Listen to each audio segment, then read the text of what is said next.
learning that this administration wants to send more troops into harm's way without proper protection, and that it wants to cut funding for those veterans who return while hiking their health care fees and drug payments.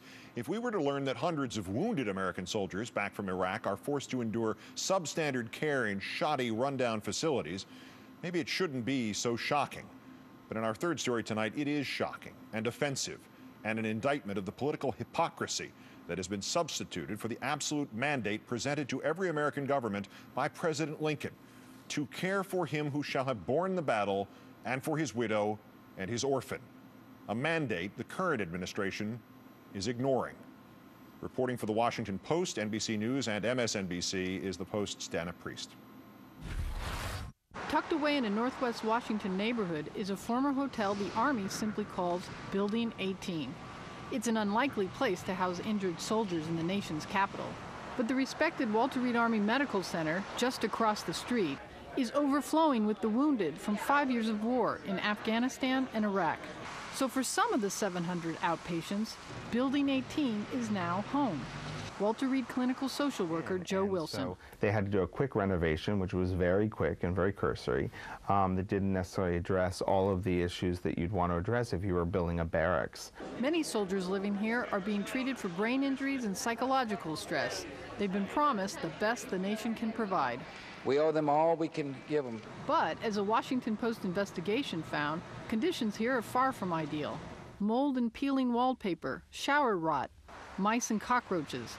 Walter Reed staff members and outpatients told the Post that conditions here at Building 18 are symptomatic of a system overwhelmed by more injured soldiers than the Pentagon expected. Small matters can become huge obstacles to injured servicemen trying to recover. Marine Sergeant Ryan Groves lost a leg when a rocket-propelled grenade exploded near him in Fallujah. You know, we're missing legs, arms, brain injuries. For Groves and others, reporting to a supervisor meant an awkward trek around 3 buildings. He says there's a ramp that would shorten the trip, but it's too steep. Filling a prescription requires an even longer trip. Psychiatric treatment is clear across Post. And at the end of the day, a long trip home uphill. But his larger complaint is that his military supervisors didn't treat him like a patient. They made me feel like on a regular basis, like I was being a lazy, weak, poor excuse for a Marine. Soldiers can tend to feel disenfranchised from the system. They begin to resent the system. They'll withdraw. They'll not seek out services. No one is complaining about the quality of medical care at Walter Reed. Most say it's top-notch. But 65% of the troops polled by the hospital last March said their experience as outpatients had been stressful. As for Building 18, Army officials told us they started an aggressive campaign to deal with the mice infestation last October, and it's now at a manageable level. They also say they will review all outstanding work orders in the next 30 days, and they've added more social workers, case managers, and platoon sergeants to better address the needs of outpatients. But for soldiers and Marines trying hard to recover, it's another battlefield, here at home. Dana Priest for NBC News, Washington. Ironically, thanks to medical advances in the field, the Iraq War is yielding a far higher ratio of wounded to fatalities. In other words, had this war been fought just a couple of decades ago, the fatality totals would be much higher. And on the flip side, we would have expected far fewer serious injuries, meaning that today, far more of our troops require better care than they're obviously getting. Let's bring in Iraq War veteran John Soltz, now chairman of the Political Action Committee, VoteVets.org. John, thanks for your time tonight. Oh, yes, sir. Thanks for having me on. It's a pleasure. Is the Washington Post account of the outpatient conditions at Walter Reed consistent with the accounts you're hearing from around the country? Well, you know, sir, I think the Washington Post piece, it speaks for itself. Walter Reed is in a specifically, different position than some of the other outpatient places around the United States Army and the Department of Defense.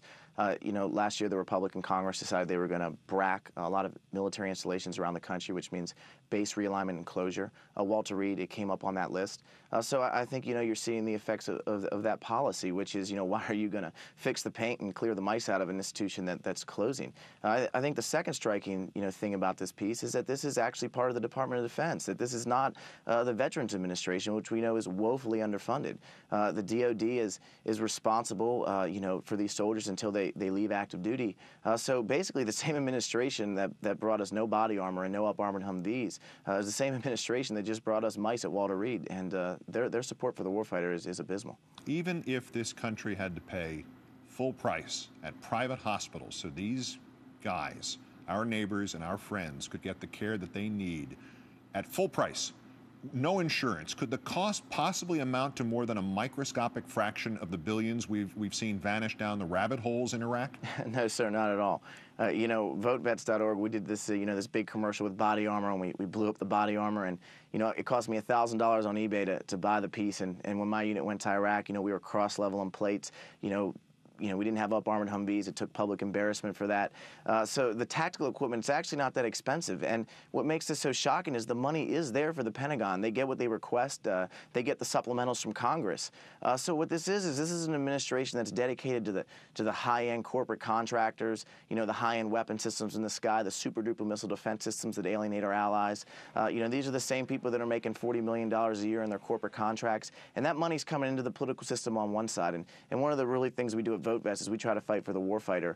And, you know, in this specific case, there's no reason why we can't spend, you know, the small money on the regular warfighter when we're spending the large money on weapon systems that aren't making a difference on the war on terror. Where is the protest over this? I mean, we've heard this political nonsense about Iraq veterans being spit on or symbolically spit at and claims withdrawn, and a huge political hubbub made over this. Where are the Republicans speaking about the treatment of these maimed Americans? And where are the Democrats in their protest on this? Where is that? Why is there no outrage about this extraordinary circumstance? You know, I think this is a larger issue. A lot of people think supporting the troops right now is putting, you know, a $3 yellow magnet made in Hong Kong on the back of their Hummer and saying they support the troops. So I think, you know, that debate, it's been absent for a long time. People rather flip the channel than deal with the war. You know, as for the Republicans, I mean, they just presented another budget to the, you know, the president just, you know, did a new budget that slams the VA 2 years down the road. It was woefully underfunded last year by $2 billion. As for the Democrats, I think we're seeing movements in this direction. You know, Congressman Murtha's plan here is basically not to let more guys go to Iraq unless they're trained properly, unless they're equipped properly.